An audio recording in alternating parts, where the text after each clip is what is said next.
Merci, merci beaucoup. Merci. Cette visite semble être la dernière visite du mandat actuel. Je sais qu'il y a une ligne de crédit qui est inscrite au budget de la nation. Donc le travail des parlementaires a été effectué. Maintenant, il reste le travail des politiques. Le travail des politiques, ce n'est pas de mettre en place des relations subversives pour dire qu'on débloque si vous faites ça. C'est de débloquer et de venir contrôler. Madame la ministre, elle a exprimé que finalement, le fait que le secrétaire Marie ne soit pas là, qu'elle négocie directement avec vous, c'était plutôt pas mal. Est-ce que vous l'avez ressenti comme ça? Il n'y a pas de problème de ce côté-là. De toute façon, c'est la continuité institutionnelle. C'est pour ça qu'il y a un vice-président. Et que de toute façon, avant son départ, le président m'a donné des conseils. Est-ce que toutes les annonces qui ont été faites par le président de la République et les annonces que vous avez faites durant cette tournée sont conditionnées à la réélection du président de la République?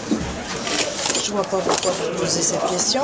Nos engagements seront respectés puisque j'ai appris ce matin de Paris que l'enveloppe sur les 50 millions d'euros d'avance prévue pour effectivement participer au redressement financier de la collectivité, nous avons pris la décision de débloquer ce matin une enveloppe de 900 000 euros. Mais pour lancer un projet de développement sur le long terme, comme l'a proposé Nicolas Sarkozy, il ne reste que 2 mois ou un peu plus?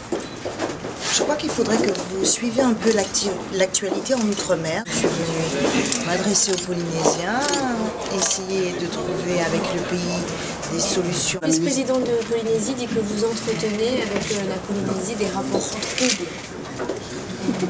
Je ne sais pas si il faut interpréter ces propos. Chaque fois que je viens en Polynésie, on me demande plus d'État.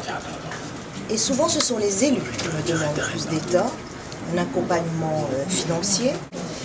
Il n'y a pas de conditionnement dans les aides. Nous procédons ainsi pour tous les territoires. Nous avons des contrats de projet État-pays. Nous avons des contrats de projet de développement avec d'autres territoires. Il est normal.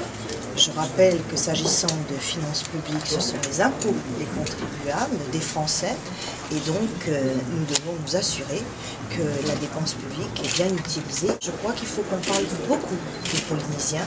En tout cas, moi j'aime être en contact avec eux. Durant cette tournée, vous avez préféré aller voir les choses qui marchaient bien en Polynésie, que ce soit à Tikeo ou aux Marquises? Vous savez, quand j'ai rencontré le vice-président Anthony Géros, on n'a pas abordé simplement les choses qui marchaient bien. Vous avez plutôt préféré le contact direct avec la population plutôt que multiplier les rencontres avec la classe politique?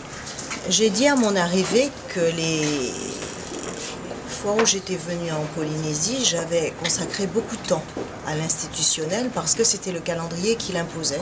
C'est normal aussi qu'on soit en proximité. C'est comme ça que vous apprenez à connaître un territoire, à comprendre les gens, parce que moi j'aime les gens par définition. Le territoire m'intéresse.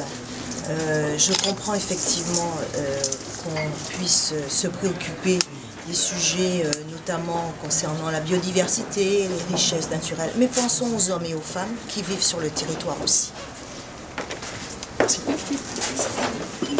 Merci. Merci à vous.